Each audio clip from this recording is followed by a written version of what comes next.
29th అమృతాహారము ఇదొక ప్రత్యేకమైన programme. ఏంటండి ఇక్కడే చేయడానికి స్పెషాలిటీ ఏంటి? ఈ అమృతాహారంలో అసలు ఏముంది ఈసారి? సిరిధాన్యాలు తినండి అని ఒక్క మాటలో చెప్పినప్పుడు ఎందుకు సిరిధాన్యాలు మంచిది, ఏ రకంగా రోగాలు వస్తున్నాయని చెప్పేదానికి హంగర్ గురించి ఏం చెప్తారు, మిల్లెట్స్ గురించి ఏం చెప్తారు? స్టార్ట్ చేసినప్పుడు మేము కూడా అనుకోలేదు ఇంత వెరీ హ్యాపీ అండ్ లక్కీ. వాడుతున్నారో లేదో కానీ విన్నారని అందరూ మిల్లెట్స్ అయితే సిరిధాన్యాల గురించి సో ఎటువంటి స్వార్థం లేకుండా ఈ మిల్లెట్స్ గురించి చేసిన ప్రయత్నానికి పద్మశ్రీ ఇచ్చి గౌరవించుకోవడం కూడా స్వార్థం లేదని చెప్పలేము, స్వార్థం ఉంది. ఎందుకంటే పర్యావరణంకి అయ్యేలాంటి లాభాలతో ఈ భూమి పైన ఇంకొన్ని సంవత్సరాలు ఇంకా కొంచెం బాగా next generations. Welcome to iDream media. So ఇది 29th అమృతాహారము, ఇది ప్రగతి రిసార్ట్స్ లో జరుగుతుంది. సో మనతో పాటు డాక్టర్ సరళ గారు ఉన్నారు. వారిని అడిగి అసలు ఏంటి అమృతాహారం యొక్క స్పెషాలిటీ ఏంటి, ఇప్పుడు థీమ్ ఏంటి, మరి ఇది అనారోగ్య సమస్యలు రాకుండా ఎలా చేస్తుంది, పూర్తిగా ఆరోగ్యం మీద అవగాహన కల్పించే కార్యక్రమం అండి. వివరాలు తెలుసుకుందాం. మేడం నమస్తే అండి. నమస్తే, very happy to see you అండి. Thank you for having me. అయితే ఇది 29th అమృతాహారము ఇదొక ప్రత్యేకమైన ప్రోగ్రాము. ఇది రిసార్ట్స్, ప్రగతి రిసార్ట్స్ లో చేస్తున్నాము. ఏంటండి ఇక్కడే చేయడానికి స్పెషాలిటీ ఏంటి, ఈ అమృతాహారంలో అసలు ఏముంది ఈసారి? సో సిరిధాన్యాలు తినండి అని ఒక్క మాటలో చెప్పినప్పుడు ఆరోగ్యానికి ఎన్నో విషయాలు ఉన్నాయి. దీనికి కారణం ఏంటి, ఎందుకు సిరిధాన్యాలు మంచిది, ఏ రకంగా రోగాలు వస్తున్నాయని చెప్పేదానికి ఒక గంట అర్ధ గంట సరిపోవట్లేదు అనిపించిన కారణం ఈ రకంగా ఒక 3 day ప్రోగ్రామ్ ఇక్కడ డిజైన్ చేసాం. ఎక్కడైతే పీపుల్ వచ్చి అది థియరిటికలీ తెలుసుకునేదే కాకుండా ప్రాక్టికల్గా అప్లై చేసుకుంటూ, అంటే ఈ షెడ్యూల్లో యోగా ఉంటుంది, వాకింగ్ ఉంటుంది, ఎద్దుగానుగ నూనెలు ఎలా తీస్తున్నారు అనేది లైవ్ డెమో ఉంటుంది, అలాగే మిల్లెట్స్ తో కుకింగ్ సెషన్ కూడా ఉంటుంది. ఆ రకంగానే మాకు కషాయాలకి అవసరం ఉన్న చెట్లు ఐడెంటిఫై చేసేది ఎలా పెంచుకోవాలి. సో ఇవన్నీ కాన్సెప్ట్స్ కలిసి ఒక చోట మేము చేసినప్పుడు మనకు అనిపించినది రెస్పాన్స్ ప్రజల్లో బాగా వస్తుంది. ఒక్క గంట విని మర్చిపోయేదానికంటే దాన్ని ఎక్స్పీరియన్స్ చేసినప్పుడు, ఎస్పెషలీ యాజ్ అ గ్రూప్, అయ్యో అందరూ జంక్ ఫుడ్ తింటున్నారు, నేను ఒక్కదాన్నే దీన్ని వాడాలి అన్నప్పుడు కష్టం అనిపిస్తుంది. కానీ ఒక 30-40 మెంబర్స్ గ్రూప్గా అందరూ కలిసి చేసినప్పుడు వాళ్ళకి మోటివేషన్ జరుగుతుంది. ఓ వాళ్ళకు మంచిది జరిగింది, వీళ్ళు ఇలా చేస్తున్నారు అనుకున్నప్పుడు ఒకరికొకరు వాళ్ళ స్టోరీస్ షేర్ చేసుకుని, వాళ్ళ రెసిపీస్ షేర్ చేసుకుని మోటివేట్ చేసినప్పుడు the direction of the movement was much better అని అనిపించి ఈ రకంగా అమృతాహారం అనే ప్రోగ్రామ్ కాన్సెప్ట్ స్టార్ట్ అయింది. సో ఈ రకంగా ఆల్మోస్ట్ 29 బ్యాచెస్ ఇక్కడ చేసాం. ఇదే కాన్సెప్ట్ కాపీ చేసుకుని వేరే చోట్ల కూడా వేరే వేరే లాంగ్వేజెస్ లో సిరి జీవనం ప్రోగ్రామ్ అని చేస్తున్నాం. But the concept started here and ideal place అని చెప్పొచ్చు. ఎందుకంటే వాతావరణం అంత బాగుంది, ఇన్ హౌస్ లోనే కట్టగాను నూనెలు ఉన్నాయి, ఇక్కడ ఉన్న షెఫ్స్ సిరిధాన్యాలతో రకరకాల వంటలు చేసే దాంట్లో ఎక్స్పర్ట్స్ అయిపోయారు. సో అందరూ ఫుడ్ కూడా ఎంజాయ్ చేస్తారు. అన్ని చెట్లు, మెడిసినల్ ప్లాంట్స్ ఎక్కడంటే అక్కడ మీకు కనిపిస్తుంటాయి. So I think this was the best spot which was possible. So ఆ కాన్సెప్ట్ నాన్నగారికి అనిపించిన వెంటనే, యాక్చువల్లీ నేను దుబాయ్లో ఉన్నాను అప్పుడు, సో పిలిచేశారు, ఇంకా వెనక్కి వచ్చే, నువ్వు అక్కడ ఉండే ఏం చేయలేవు, ఇక్కడ మంచి ఆపర్చునిటీ ఉంది, మంచి దారి దొరికింది, సో నీ అవసరం నాకుంది అని చెప్పారు. నేనే అన్ని చోట్ల వెళ్ళి అన్ని చెప్పలేను, కానీ నేను వెళ్ళి ఒక ఇంట్రొడక్షన్ లాగా ఇస్తే ఎక్కువ ఇంట్రెస్ట్ ఉన్న వాళ్ళు, ఇంకా ఎక్కువ నేర్చుకోవాలి అనుకున్న వాళ్ళు ఈ రకమైన 3 day ప్రోగ్రామ్ చేస్తే మంచిది, దానికి నువ్వు అవసరం అని పిలిచి నాకు ఈ రకంగా ఈ దాంట్లో వచ్చేది జరిగింది. So overall I think this is the 72nd batch which I am handling overall all over India, even abroad America lo kuda 3 programs chesam. So Kannada, Telugu, English, Hindi anni bhashalo chestam, but I think this has been a special place for me also. This is where it all began, and we are continuing the programs. ఖచ్చితంగా ma'am. So నాన్నగారి గురించి మొదటిగా మాట్లాడితే millet మ్యాన్గా గుర్తింపు తెచ్చుకున్నారు అంటే millets ప్రాధాన్యత అనేది జనాలకి చెప్పారు. ఇప్పుడు అదే ఆహారము అదే మంచి చేస్తుంది, అనారోగ్య సమస్యలకి అదే చెక్ పెడుతుంది, రాకుండా చేస్తుంది అంటున్నారు. సో వారి డాక్టర్గా మీరు ఎలా ఫీల్ అవుతున్నారు? నాన్నగారి గురించి ఏం చెప్తారు, మిల్లెట్స్ గురించి ఏం చెప్తారు? జర్నీ చాలా సంవత్సరాల నుంచి నడుస్తుంది. సో స్టార్ట్ చేసినప్పుడు మేము కూడా అనుకోలేదు ఇంత తొందరగా ఇంత రికగ్నిషన్ దొరుకుతుందని. విషయాలు నిజమని తెలిసినా కూడా అంత ఈజీగా ప్రజల వరకు ఈ విషయాలు అందుతాయి, ప్రజలు దీన్ని యాక్సెప్ట్ చేసి దీన్ని వాడేది మొదలు పెడతారు ఇంత ఈజీగా అని అనుకోలేదు. సో నాన్నగారు ఎప్పుడు చెప్తున్నారు, నా జీవితం ఉన్నంతసేపు నేను మాట్లాడేది చెప్తుంటాను, కానీ ఇది పైకి వచ్చేదానికి ఇంకా నేను పోయిన తర్వాత ఒక 10-15 సంవత్సరాలు కావచ్చు అని ఊహించుకున్నారు. కానీ we're all very happy and lucky. తను చేసిన ప్రయత్నాలతో చాలా మంది సపోర్ట్ కూడా దొరికి ఇప్పుడు already we have reached state where వాడుతున్నారో లేదో కానీ విన్నారని అందరూ. మిల్లెట్స్ అయితే సిరిధాన్యాల గురించి అయితే వినిందైతే అందరికి ఇప్పుడు అట్లీస్ట్ ఐడియా అయినా ఉంది. రోగాలు వస్తే దీన్ని వాడితే బాగవుతాం అనే ఒక థాట్ ప్రాసెస్ అయినా ఉంది. కొంతవరకు చాలా మంది వాడుతున్నారు, కొందరు ఫుల్ గా వాడుతున్నారు, సో బెనిఫిట్స్ తీసుకుంటున్నారు. So we're very happy that not just local గా మాత్రమే కాదు, గవర్నమెంట్ వైపు నుంచి కూడా అండ్ ఇంటర్నేషనల్లీ కూడా 2023 was declared as international year of millets. So సిరిధాన్యాల గురించి, మిల్లెట్స్ గురించి all over the world awareness create చేసేదానికి మా గవర్నమెంట్ నుంచి కూడా సపోర్ట్ దొరికింది. So we're very happy with the progress and we hope it continues and picks up more pace. So ఎటువంటి స్వార్థం లేకుండా ఈ మిల్లెట్స్ గురించి చేసిన ప్రయత్నానికి పద్మశ్రీ ఇచ్చి గౌరవించుకోవడం కూడా స్వార్థం లేదని చెప్పలేము, స్వార్థం ఉంది. ఎందుకంటే అందరూ దీన్ని వాడితే పర్యావరణంకి అయ్యేలాంటి లాభాలతో ఈ భూమి పైన ఇంకొన్ని సంవత్సరాలు ఇంకా కొంచెం బాగా నెక్స్ట్ జనరేషన్స్ కి కూడా వదిలేదానికి కొన్ని రిసోర్సెస్ మిగిలి ఉంటాయి అనే స్వార్థం నాన్నగారికి ఉండింది ఫస్ట్ నుంచి. సో ఆ దృష్టిలోనే నాకు కూడా దీని గురించి ఇంట్రెస్ట్ వచ్చి, అఫ్ కోర్స్ హెల్త్ బెనిఫిట్స్ ఉన్నాయి, కానీ ఆల్సో ఇంపార్టెంట్ ఇస్ మన చుట్టూ ఉన్న జీవరాశులకి కూడా, దానికి కూడా నీళ్ళు అవసరం, భూమి అవసరం అనేది ఆ కాన్సెప్ట్ నాకు బాగా నచ్చి దాని ద్వారానే నేను దీనికి ఈ ఫీల్డ్ లోనే మాట్లాడేది, క్లాసులు తీసుకునేది జరిగింది. ఖచ్చితంగా అండి. చాలా మంది ఇన్స్పైర్ అయ్యారు, చాలా మంది దీన్ని పాటిస్తూ ఉన్నారు, ఆరోగ్యవంతులుగా ఉన్నారు. సో మిల్లెట్స్ అనేవి ప్రతి ఇంట్లో భాగం అయిపోయాయి. సో అయితే డాక్టర్ గారు, మీరు ఒక హోమియో వైద్య నిపుణులు. సో మీ దగ్గరికి ఎవరైనా ఒక పేషెంట్ వస్తే ఎట్లా ట్రీట్ చేస్తారా? అంటే ఈ విధంగా లైఫ్ స్టైల్ చేంజెస్ చెప్తారా, ఫుడ్ గురించి చెప్తారా, లేదంటే టాబ్లెట్స్ ఇస్తారా? సో ట్రీట్మెంట్ అనేది, మందులు వాడేది అనేది should always be last option అని మా అభిప్రాయం. అది హోమియోపతి కావచ్చు, ఆయుర్వేదం కావచ్చు, కొన్నిసార్లు అలోపతి కూడా అవసరం రావచ్చు. But root cause of the disease ని మేము ఇగ్నోర్ చేస్తూ ఓన్లీ సూపర్ఫిషియల్ గా సిమ్టమ్స్ ని ట్రీట్మెంట్ మందులతో ఎన్నిసార్లు కరెక్ట్ చేసినా రోగాలు మళ్ళా వెనక్కి వస్తుంటాయి. బట్ మేము ఎప్పుడైతే రోగాలకి మూల కారణంగా బియ్యము, గోధుమలు, పాలు, చక్కెర, మనకు ఎక్సర్సైజ్ లేకుండా సెడెంటరీ హ్యాబిట్స్ అని రికగ్నైజ్ చేసుకుని, దీన్ని అర్థం చేసుకుని లైఫ్ స్టైల్లో మార్పులు తెచ్చుకుంటాము, సిరిధాన్యాల్ని ముఖ్య ఆహారంగా వాడుతుంటాము, టీల్ని, కాఫీల్ని కషాయాలతో రీప్లేస్ చేసుకుంటాము, అప్పుడైతే రోగం లోపల నుంచి పోతుంది. ట్రాన్సిషన్ కి మందులు అవసరం రావచ్చు. సో దానికి అవసరం ఉన్న వాళ్ళకి హోమియోపతి మందులు ఖచ్చితంగా we prefer to give more safer and no side effects అని. And our system of medicine, of course I will say it's the best.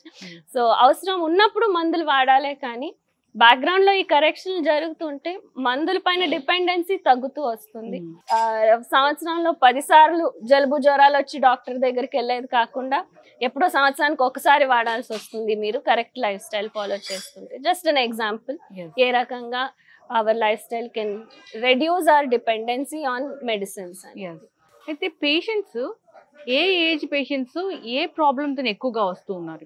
Usually homeopathy doctor దగ్గరికి chronic conditions like skin problems, thyroid issues, ఎవరైతే అలోపతిలో permanent solution దొరకట్లేదని అనుకుంటారో ఆ రకమైన patients homeo doctors దగ్గర ఎక్కువగా కన్సల్టేషన్కి వచ్చేది మామూలుగా జరుగుతుంది. కానీ after all the popularity millets గురించి తెలిసిన దాని తర్వాత మా క్లినిక్కి అయితే ఇప్పుడు అన్ని రకాల రోగాల వాళ్ళు వస్తున్నారు, including cancer patients, including kidney failure patients, including diabetes అయితే చాలా మంది వచ్చి బాగా చేసుకుని వెళ్తున్నారు. So the range of problems, రోగాల లిస్ట్ అయితే రోజు పెరుగుతూనే ఉంది. And because of the popularity of millets and our clinic I think we're getting much wider range of patients. అయితే ఆహారం ఔషధమే. ఆహారం ఔషధం అనేదాని కాకుండా ఆహారం సరిగ్గా ఉంటే ఔషధం అవసరం లేదు అని చెప్పచ్చు. కరెక్ట్. డాక్టర్ గారు, ఒకప్పుడు జలుబు, దగ్గు, జ్వరాలు ఎలా వచ్చాయో ఇప్పుడు క్యాన్సర్ అలా వస్తూ ఉంది. సో విమెన్కి అయితే ఎక్కువగా మనం క్యాన్సర్ చూస్తూ ఉన్నాము. ఈ మధ్యకాలంలో వింటూ ఉన్నాం ఏంటంటే శానిటరీ నాప్కిన్స్ ఎక్కువగా వాడడం వల్ల కూడా క్యాన్సర్ వస్తుంది. అసలు ఏంటి డాక్టర్ గారు ఇది? సో కెమికల్స్ ఎంత ఎక్స్పోజ్ అవుతున్నాం అంటే ఆ కెమికల్స్ మా దేహంలో కార్సినోజెన్స్గా పనిచేస్తున్నాయి. అంటే మా డిఎన్ఏనే డిస్టర్బ్ చేసేలాంటి కెమికల్స్ వాడుతున్నాం. సో గాలిలో ఉంది, ఆహారంలో ఉంది. ఇప్పుడు వెజిటబుల్స్, ఫ్రూట్స్ హెల్దీ అని తింటున్నాం, దాన్ని పండించేదానికి కూడా వాడుతున్న పెస్టిసైడ్స్ ఉండొచ్చు, ఫర్టిలైజర్స్ ఉండొచ్చు, వీడిసైడ్స్, ఫంగిసైడ్స్, ఇంకా ప్రాసెస్డ్ ఫుడ్లో కలర్స్, టేస్ట్ మేకర్స్, అడిటివ్స్, ఇవన్నీ కూడా కార్సినోజెన్స్ లాగే మా దేహంలో డిస్టర్బెన్స్ చేసి క్యాన్సర్కి కారణంగా ఉంటాయి. అదంతే కాకుండా రిఫైన్డ్ ఆయిల్స్ వాడుతున్నాం ఇప్పుడు, దాంట్లో కూడా ఎన్నో రకాల చెడ్డ అంశాలు క్యాన్సర్కి కారణంగా ఉంటాయి. లైక్ దాంట్లో కల్తీగా కనిపిస్తున్న మినరల్ ఆయిల్స్ ఉండొచ్చు, అలాగే ఆ హై హీట్ అండ్ టెంపరేచర్ ప్రెషర్లో ఎక్స్ట్రాక్ట్ చేస్తున్నప్పుడు రిలీజ్ అయ్యే ఫ్రీ రాడికల్స్ కావచ్చు. సో ఎన్నో రకాల మేము కార్సినోజెన్స్కి ఎక్స్పోజ్ అవుతున్న కారణం ఇప్పుడు ఆల్మోస్ట్ 30% అని చెప్తున్నారు tumours occurrence in people. And unfortunately ఇంకా దానికి ఒకే సొల్యూషన్ ఖచ్చితంగా అని చెప్పేదానికి కావట్లేదు. In spite of all the development it's still a scary disease in the population. So ఇలాంటి పదార్థాల నుంచి అంత అయితే అంత దూరంగా ఉండేది చాలా ఇంపార్టెంట్. అండ్ మీరు చెప్పినట్టు ఇప్పుడు వాడుతున్న శానిటరీ ప్యాడ్స్లో కూడా ఈ ఓడర్స్కి ఆ జెల్ కెమికల్, ఈ కెమికల్ ఎక్స్పోజర్ కూడా it's also one of the chemicals which can be a cause for cancer అని ఐడెంటిఫై చేస్తున్నారు. సో జనరల్గా క్యాన్సర్ పేషెంట్స్ ఎవరైతే ట్రీట్మెంట్లో ఉంటారో వాళ్ళకి ఫుడ్ ఏదంటే మిల్లెట్స్ అని చెప్తారు. డాక్టర్సే చెప్తూ ఉంటారు ఈ మిల్లెట్స్ తీసుకుంటే తగ్గుతుంది అని, మిల్లెట్సే మంచి ఆహారం అని. ఏం చెప్తారు డాక్టర్ గారు, అసలు ఇది ఎలా పనిచేస్తుంది? So 3 ways in which millets cancer పేషెంట్స్కి హెల్ప్ చేస్తాయి. First of all nutritive value ఎక్కువ ఉంటుంది దీంట్లో. సో బి కాంప్లెక్స్ విటమిన్స్ ఉన్నాయి, వాటర్ సాల్యుబుల్ విటమిన్స్ అన్నీ దొరుకుతాయి, మినరల్స్ దొరుకుతాయి. సో పోషకాంశాలు ఎక్కువ దొరికే దానివల్ల వాళ్ళకి ఎనర్జీ దొరుకుతుంది, which they are being drained off. Cancer cells reproduce అయినంత బాడీలో ఉన్న ఎనర్జీ అంతా డ్రైన్ చేసేస్తుంటుంది. So their requirement for nutrients is more. So అది మీకు మిల్లెట్స్ ద్వారా దొరుకుతుంది, ఆ రకంగా హెల్ప్ చేస్తుంది.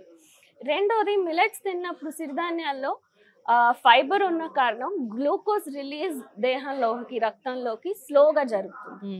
Cancer cells are feeding on glucose. So ఎప్పుడైతే మా రక్తంలో గ్లూకోజ్ సడన్ గా స్పైక్ అవుతుందో, బియ్యం తిన్నప్పుడు, చక్కెర వాడినప్పుడు, గోధుమ తిన్నప్పుడు, ఆ గ్లూకోజ్ స్పైక్ అయినప్పుడు it's like a Boost for cancer cells. So ఎప్పుడైతే మేము సిరిధాన్యాలు అడాప్ట్ చేసుకుంటామో గ్లూకోజ్ లెవెల్స్ బాడీలో మెయింటైన్ గ్రాడ్యువల్గా బ్యాలెన్స్డ్గా ఉన్నప్పుడు ఈ క్యాన్సర్ సెల్స్కి ఆ సడన్ పుష్ ఆఫ్ గ్రోత్ రాదు. సో ఆ growth of tumour slow down అవుతూ వస్తుంది. అదే కాకుండా లిగ్నాన్స్ అనే పదార్థం సిరిధాన్యాల బయట పదరాల్లో ఫైబర్లో ఉంటుంది. సో ఈ లిగ్నాన్స్ ఏం చేస్తాయి, బాడీలో ఫ్రీ రాడికల్స్ ని ట్రాప్ చేసి తీసేసి ఆ యాంటీ క్యాన్సరస్ ఎఫెక్ట్ లిగ్నాన్స్ నుంచి సిరిధాన్యాల్లో ఉంటాయి. సో ఈ 3 రకాలుగా క్యాన్సర్ పేషెంట్స్ కి బాగా బెనిఫిట్ దొరుకుతుంది ఎప్పుడైతే వాళ్ళు సిరిధాన్యాల్ని వాడతారు. ఓకే, ఈ క్యాన్సర్ వచ్చిందంటే దీన్ని పూర్తి స్థాయిలో తగ్గించుకునే అవకాశం ఉంటుందా, అంటే పూర్తిగా రివర్స్ చేసేయచ్చు దీన్ని? చాలా మంది చేసుకుంటున్నారు. I will not say 100%, of course I will be lying if I'm saying 100%, but ఖచ్చితంగా ఇంకా 3 months టైం ఉన్నది అని చెప్పిన వాళ్ళు ఎంతో మంది 4-5 సంవత్సరాలు బాగున్నారు, వాళ్ళ పనులు వాళ్ళు చేసుకొని ఉన్నారు. ట్యూమర్ సైజ్ కూడా ష్రింక్ అయిన ఎన్నో కేసులు ఉన్నాయి. But it all depends how well the person adapts to it, ఎంత తొందరగా వాళ్ళు ఎంత సీరియస్గా దీన్ని ఫాలో చేస్తారు అనేది. కాబట్టి అండ్ ప్రతి ఒక్కరి case different, we cannot especially cancer అన్నప్పుడు. ఇప్పుడు డయాబెటీస్ అంటే I can say 99% result, but క్యాన్సర్కి అంత మంచి నంబర్స్ చెప్పలేం, కానీ ఖచ్చితంగా హెల్ప్ చేస్తుందని ఈ క్యాన్సర్స్ రాకూడదు అంటే లైఫ్ స్టైల్ అనేది అసలు ఎలా ఉండాలి? అయినంత కెమికల్స్ నుంచి, ప్రాసెస్డ్ ఫుడ్స్ నుంచి దూరంగా ఉండాలి.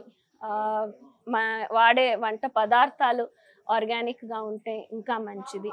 ఆర్గానిక్ దొరకని చోట చింతపండు నీళ్ళల్లో వెజిటబుల్స్ని, గ్రీన్స్ని సోక్ చేస్తే ఒక 15 minutes, ఈ చింతపండు నీళ్ళలో ఉన్న టార్టారిక్ యాసిడ్ ఎంతో వరకు కెమికల్స్ ని బయటికి తీసేస్తుంది. సో ఆ రకంగా కూడా we can reduce the chemical load going in to our body. So choose wisely, try to stay away from these chemicals, and of course millets వాడుతుంటే దాంట్లో ఉన్న యాంటీ క్యాన్సరస్ ఎఫెక్ట్, క్యాన్సర్ లేకుండా కూడా రాకుండా వచ్చేదానికి కూడా ఇవే పని చేస్తుంది. మిల్లెట్స్ అంటే దాంట్లో సపరేట్ గా ఈ పర్టికులర్ ఈ మిల్లెట్స్ అనేది ఉంటుందా ఏమైనా? So millets is a broad group of grains. So దాంట్లో మేము 2 categories చేయొచ్చు, రాగులు, జొన్నలు, సజ్జలు. దీనిని న్యూట్రల్ గ్రెయిన్స్ అని పిలుస్తాం. అంటే దీంట్లో ఫైబర్ పర్సెంటేజ్ అరౌండ్ 2 to 4% ఉంటుంది. కాబట్టి రోగం ఉన్న వాళ్ళకి ఇవి రోగాల నుంచి బయటికి తాలేవు, కానీ రోగం లేదంటే you will remain healthy by eating these grains. So దాన్ని న్యూట్రల్ గ్రెయిన్స్ అని పిలుస్తాం. సో హెల్దీ పీపుల్ కి ఆప్షన్స్ ఎక్కువ ఉన్నాయి. మిల్లెట్సే, రాగులు, జొన్నలు, సజ్జలు కూడా మిల్లెట్సే, but they are neutral grains amongst the millets. అవి కాకుండా 5 సిరిధాన్యాలని పిలిచేటివి కొర్రలు, అండుకొర్రలు, సాములు, ఊదలు, అరికలు. ఈ 5 ధాన్యాల్లో ఫైబర్ పర్సెంటేజ్ 8 to 12.5 ఉన్నది. So these are called positive grains, సిరిధాన్యాలు. సో రోగాన్ని రివర్స్ చేసే శక్తి, అంగాంగాల్ని క్లీన్ చేసే శక్తి ఈ ఎక్కువ ఫైబర్ ఉన్న సిరిధాన్యాల్లో ఉంటుంది. సో రోగం ఉన్న వాళ్ళు ఈ 5 ధాన్యాలని వాడితే రోగాల నుంచి బయటికి రావచ్చు. మ్యామ్, చూస్తున్నట్లయితే అన్ని రోగాలకు ప్రధాన కారణం ఒబెసిటీ అని చెప్తూ ఉన్నారు. ఒబెసిటీ, ఊబకాయం అనేది పెద్ద సమస్య. ఇది ఒక యూనివర్సల్ ప్రాబ్లం. ఈ ప్రాబ్లంతో క్యాష్ చేసుకునే వాళ్ళు చాలా మందే ఉన్నారు. ఇన్ ద సెన్స్ రకరకాల డైట్స్ చెప్తూ ఉంటారు. అసలు ఏ డైట్ ఫాలో అవ్వాలి ఏంటి అనేది చాలా పెద్ద కన్ఫ్యూజన్. ఇప్పుడు సెల్ ఫోన్ ఉన్న ప్రతి ఒక్కరు కూడా డైటీషియన్ అయిపోయారు. సో ఈ ఒబెసిటీ నుంచి బయటపడడానికి ఒక డైటీషియన్ అయినా ఎలా సెలెక్ట్ చేసుకోవాలి? ఒక మంచి డైట్ అంటే ఏముంటుంది? చాలా క్విక్గా, ఫాస్ట్గా, తొందరగా చేయాలనుకునేది is always a wrong concept. Slow and steady gradual weight loss will be a healthy way to go. And మీరు చెప్పినట్టు డయట్ అనే పదం వాడేది ఎప్పుడు కొన్ని రోజులు ఒక ఉద్దేశంతో దేన్నైనా స్టిక్ ఆన్ అయ్యి చేసేదాన్ని డయట్ అంటాం. But a better option is to change to the correct lifestyle, so that ప్రొలాంగ్గా మీరు ఆరోగ్యంగా ఉండి వెయిట్ లాస్ చేసుకుని నిదానం అయినా కూడా it will be a permanent and long lasting effect. And crash diets చేస్తారు కొందరు, లైక్ ఒక 15 days 20 days ఓన్లీ జ్యూస్ తాగేది, ఓన్లీ సాలడ్ తినేది. But then that's not sustainable for a long time. తర్వాత మళ్ళీ when you go back to the so called normal food, again you're going to regain it. So సస్టైనబుల్గా ఉండాలంటే we need to replace the regular రోజు వాడే ఇడ్లీ, దోశ, అన్నము, పులావుల్నే ఏ దాంతో చేస్తున్నాం అనే దాన్ని గమనం వేయాలి. So instead of rice and wheat దాన్ని మిల్లెట్స్తో చేసుకున్నప్పుడు దాన్ని టేస్ట్ కూడా మాకు మిస్ కాదు. With little cooking techniques we can easily make all kinds of dishes using millets. Slight tips and tricks అవసరం ఉంటాయి. కొంచెం ఒక 4-5 weeks మీకు అలవాటు అయితే then you will get use to cooking with millets. So దాంతో మీరు ఏది మిస్ చేసుకోకుండా బిర్యానీను చేసుకోవచ్చు, చాట్స్ చేసుకోవచ్చు, నూడిల్స్ చేసుకోవచ్చు. దీంతోనే ఏదైనా చేసుకొని తిన్నప్పుడు టేస్టీగాను ఉంటుంది, హెల్తీగాను ఉంటుంది, అండ్ గ్రాడ్యువల్ వెయిట్ లాస్ కూడా జరుగుతుంది. So I would always suggest shifting to a healthy lifestyle rather than going in for crash diets which are work చేస్తాయి షార్ట్ పీరియడ్ కి, but then after that what do you do అనేది question mark గా ఉంటుంది. మీరు అన్నట్లుగానే millets తీసుకోవాలని ఉంటుంది, కానీ దాని ప్రిపరేషన్ అనేది మాకు చాలా టఫ్ జాబ్. సోక్ చేయాలి. సో అంటే ఇప్పుడు చిన్నపిల్లలకి ఇవ్వాలనుకోండి, రకరకాల స్నాక్స్ లాగా అడుగుతుంటారు, వాళ్ళకి ఎలాగా ఇవ్వాలని. సో నేను అలా సెర్చ్ చేస్తున్నప్పుడు మీ ఛానల్ చూసాను, మిల్లెట్ మ్యాజిక్ యూట్యూబ్ లో. సో దాంట్లో అన్ని రకాల అంటే మనం ఎట్లాగా ఈ జనరేషన్ కూడా ఎలా ఇవ్వాలి ఏంటి అన్నట్లుగానే బిర్యానీలు ఎలా చేసుకోవాలి, చపాతీలు ఎలా చేసుకోవాలి, దోశ ఎలా చేసుకోవాలి. చాలా రెసిపీస్ ఉన్నాయి, and we're trying to add more and more new recipes as and when time permits. Recent times లో టైం అంతా దొరకట్లేదు.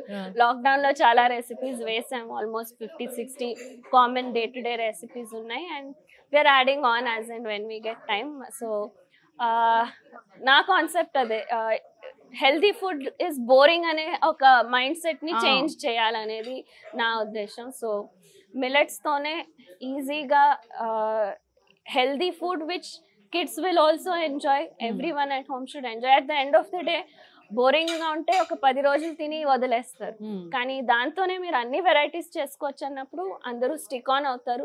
మొత్తం ఫ్యామిలీ వాడినప్పుడు ఫ్యామిలీ మొత్తం హెల్తీగా ఉండాలి. It's not like millets are diseased people కి, రోగం ఉన్న వాళ్ళకి మాత్రం ఆహారం అనే ఇంకా కాన్సెప్ట్ ఉంది. సో దాన్ని చేంజ్ చేయాలి, ప్రతి ఒక్కరికి ఇది ఆహారం అని. that's my goal to explain to people. So ఆ కారణానికి మిల్లెట్ మ్యాజిక్ అనే ఛానల్ తీసాం. So recipes and small tips to adapt millets to your day to day cooking దాంట్లో దొరుకుతాయి. జనరల్ గానే ఇప్పుడు వరకు ఈ ఫుడ్ కి అలవాటు పడ్డారు, సో మిల్లెట్స్ తీసుకోవాలి అనుకున్నారు అన్నప్పుడు అసలు ఎలా స్టార్ట్ చేయాలి, దేంతో స్టార్ట్ చేయాలి? సో అన్ని దాంట్లో 5 సిరిధాన్యాల్లో easiest to digest little millet సామలు. సో దీంతో యూజువలీ స్టార్ట్ చేయమని చెప్తాం, and it's also white in colour, so ప్రజలకి అంత మార్పు అని అనిపించదు.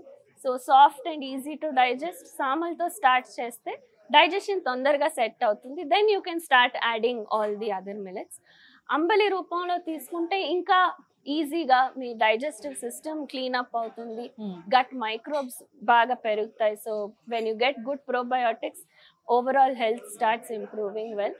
సో ఇలా అంటే నేను సిరిధాన్యాలు తింటే ఎలా అవుతుందో అనే ఆ టెన్షన్ ఉండేవాళ్ళు, వీక్ డైజెషన్ ఉండేవాళ్ళు సామల అంబలితో ఒక 1 week 2 weeks అలవాటు చేసుకుని then they can adapt millets into rice form, roti form and dosa form ఆ రకంగా చేస్తారు. డాక్టర్ గారు మీరు చెప్పినట్లుగానే గట్ హెల్త్ సమస్య ప్రతి ఒక్కరికి ఉంది.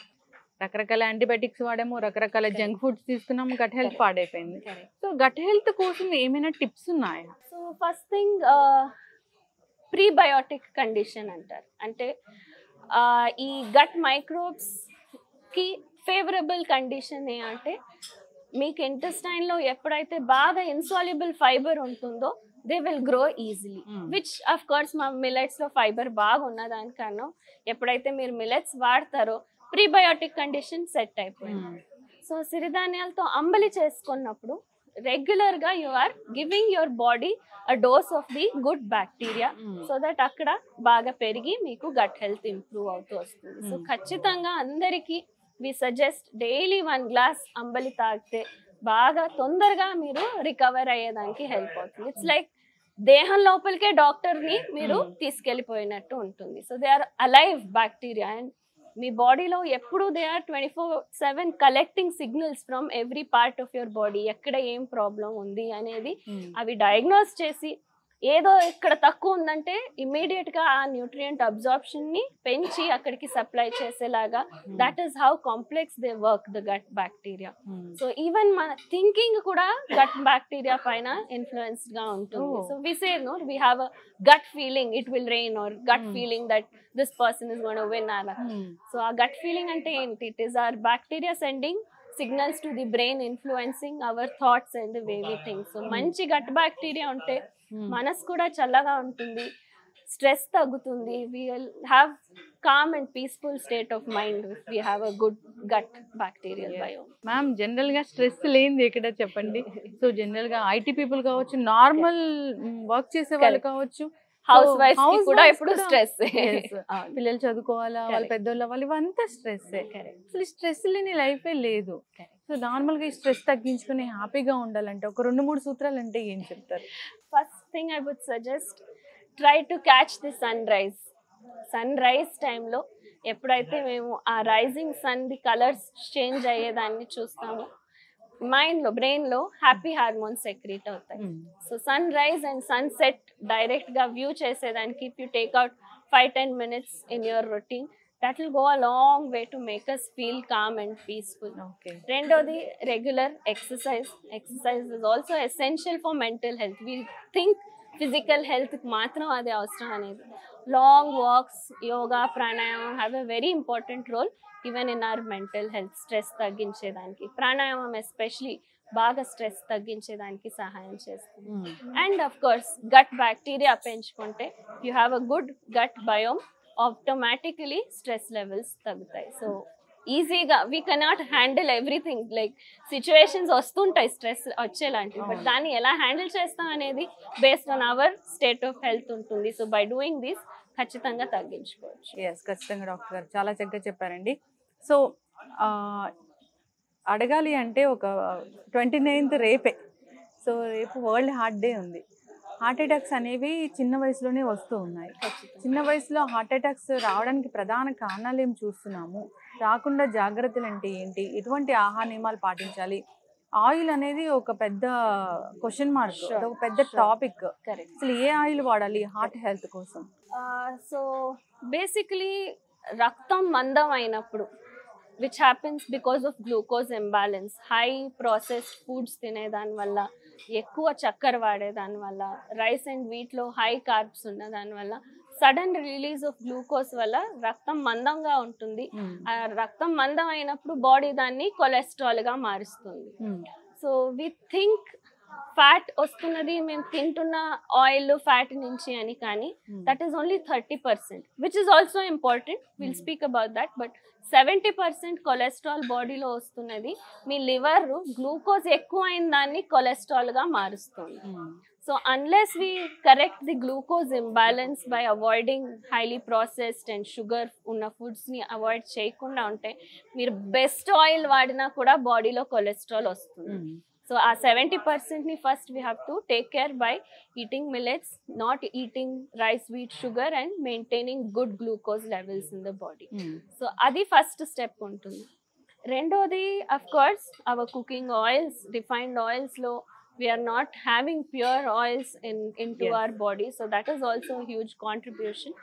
సో దానికి బదులుగా ఎద్దుగానుగ నూనెలు, మన పూర్వీకులు నిదానంగా ఏదే రకమైన కంటామినేషన్ లేకుండా వేరే వేరే నూనె పదార్థాలు, అది పల్లీలు కావచ్చు, ఆవాలు కావచ్చు, కొబ్బరి నూనె కావచ్చు, నువ్వుల నూనె కావచ్చు, సో వేరే వేరే దాంట్లో వేరే వేరే మంచి గుణాలు ఉంటాయి. సో రొటేషన్లో more than the oil seed, ఆ process of extraction is what we need to concentrate on. So ఎద్దుగానుగల్లో నూనె తీసినప్పుడు దాంట్లో ఉన్న పోషకాంశాలు ఏది డిస్ట్రాయ్ కావు, and no free radical addition అక్కడ జరగదు. So at standard temperature and pressure oils are extracted, and ఈ రకమైన నూనెలు ఆరోగ్యానికి మంచిది. ఓకే, సో ఎట్టి పరిస్థితుల్లో మీరు చెప్పినట్లుగా మీరు ఎన్నో వీడియోస్లో చెప్పారు, వైట్ రైస్, వైట్ షుగర్, ఈ వైట్ సాల్ట్ ఇలాంటివి ఎట్టి పరిస్థితుల్లో తీసుకోకూడదు, మైదా ఇలాంటివి ఖచ్చితంగా అందరూ కూడా పాటించాలని కోరుకున్నాం డాక్టర్ గారు.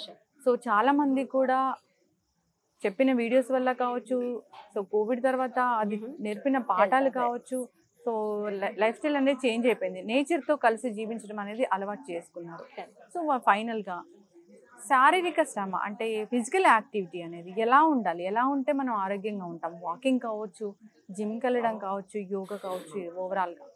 ఈ ఫిజికల్ బాడీ అనేది దేవుడు క్రియేట్ చేసినదే ఎక్సర్సైజ్ చేయడానికోసం. అంటే ఎస్పెషలీ ఈ హ్యూమన్ బాడీ డిజైన్ ఉండేది, it is meant to walk. From 4-legged creatures we became 2-legged human beings. So నడచడం అనేది మన బాడీకి అవసరం ఉన్న ముఖ్యమైన ఎక్సర్సైజ్. దాని తర్వాత మీరు యోగా అయినా చేయొచ్చు, స్పోర్ట్స్ చేయొచ్చు, జిమ్కి వెళ్ళచ్చు, స్విమ్మింగ్ చేయొచ్చు, all that is secondary. But అవన్నీ చేస్తున్నామని మేము ప్రైమరీ ఈజీ అండ్ సింపుల్ వాకింగ్ని మర్చిపోతున్నాం. సో ఎవరైనా ఏ వయసు వాళ్ళైనా ఏది డేంజర్ లేకుండా, ఎవరు టీచరు ట్రైనర్ అవసరం లేకుండా సహజంగా చేయొచ్చు. దేవుడే మాకు 2 years లోపల నేర్పించేది వాకింగ్. సో దీన్ని మర్చిపోవద్దండి. ఇంకేం చేసేదైనా అది మీకు ఎక్స్ట్రా, కానీ వాకింగ్ అందరూ కంపల్సరీగా చేస్తే has a huge role to play in avoiding lots of diseases. Blood flow, circulation జరుగుతుంది. సో బ్లడ్ ప్యూరిఫికేషన్ జరుగుతుంది, న్యాచురల్ డయాలిసిస్ జరుగుతుంది, రక్తం పల్సగా ఉంటుంది, బ్లడ్ థిన్నింగ్ ఎఫెక్ట్. సో బీపీకి టాబ్లెట్ వేసుకునేది బ్లడ్ థిన్నర్, న్యాచురల్గా అది మీరు రెగ్యులర్ వాకింగ్ చేసినప్పుడు జరుగుతుంది. ప్రతి ఒక్క మజిల్కి ఎక్సర్సైజ్ అవుతుంది, ఏ దానికి ఓవర్ స్ట్రెయిన్ కాకుండా ఉంటుంది. That is walking. So if not anything else, please make it a habit to regularly walk. At least వారానికి 5 రోజులు చేసినా కూడా దాని బెనిఫిట్స్ మీకు దొరుకుతాయి. Morning and evening any time is okay. Empty stomach is important. అంటే తిన్న వెంటనే మీరు చేస్తుంటే ఒక సైడ్ మీరు కార్బ్స్ ని, గ్లూకోజ్ ని బర్న్ చేసే ప్రయత్నం చేస్తుంటారు, ఇంకో సైడ్ మీరు దాన్ని you are flushing it into your blood because you have eaten. So అప్పుడు మీకు ఆ ఎక్సర్సైజ్ ఎఫెక్ట్ ఉండదు. So empty stomach early morning best suited time. Sun rays కూడా దొరుకుతాయి, విటమిన్ డి కూడా దొరుకుతుంది. So that would be an ideal time. But ఈ city లైఫ్లో పనికి వెళ్ళాలి, స్కూల్కి పంపించాలి, ఆఫీసు, ఇదంతా ఆ టైంలో జరగలేదంటే then it's better not to మొత్తం దాన్ని చేయకుండా ఉండేదానికంటే evenings is also a good time. So lunch మీరు 1 o'clock చేశారంటే ఈవినింగ్ 5:30, 6 కూడా మీకు మంచి టైమే వాకింగ్ చేసి. ఖచ్చితంగా డాక్టర్ గారు చాలా చక్కగా చెప్పారండి. అసలు మనం ఎలా ఆరోగ్యంగా జీవించాలి, అనారోగ్య సమస్యలు లేకుండా మనల్ని మనం ఎలా ప్రొటెక్ట్ చేసుకోవాలనేది. సో నెక్స్ట్ టైం మీరు వచ్చినప్పుడు మళ్ళీ ఇంకొక ఇంటర్వ్యూ కావాలండి నాకు. Sure. We'll plan. Yes, అందరూ I'm కూడా. also, it was a pleasure talking to you, and I hope దీని ద్వారా ఇంకా చాలా మంది దీన్ని విని సిరిధాన్యాల వైపుకి వెళ్ళి ఆరోగ్యవంతులు అవుతారని. ఖచ్చితంగా డాక్టర్ గారు చాలా చక్కటి ఇన్ఫర్మేషన్ అండి. ధన్యవాదాలు. Thank you.